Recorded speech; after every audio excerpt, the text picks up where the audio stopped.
не нашел.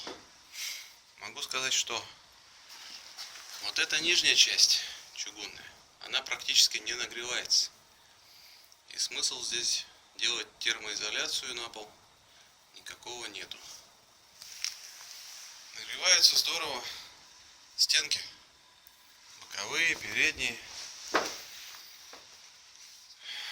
У меня стоит метр от окна.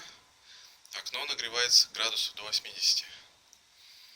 Я скажу так, что метра полтора, если ее раскочегарить, жар прет со всех сторон.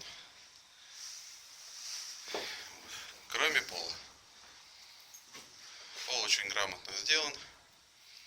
Совершенно там никакого рассеивания тепла нету. Все холодное.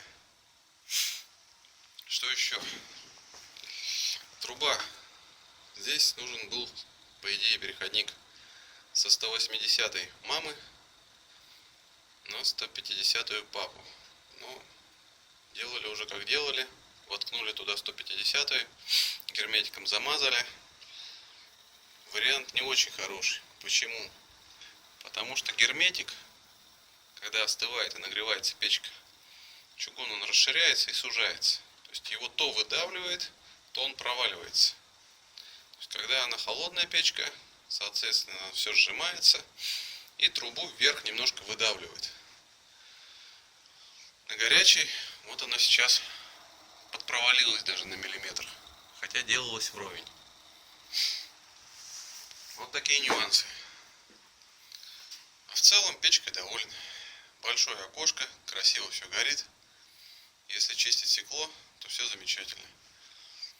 Потому что стекло приходится чистить каждые 1,5-2 дня. Ну, грубо говоря, каждая протопка, потом может быть стекло запачкано. Если там дым, смолы, если вот так ее хорошо раскочегарить сразу, то стекло остается чистым. Вот такая вот история.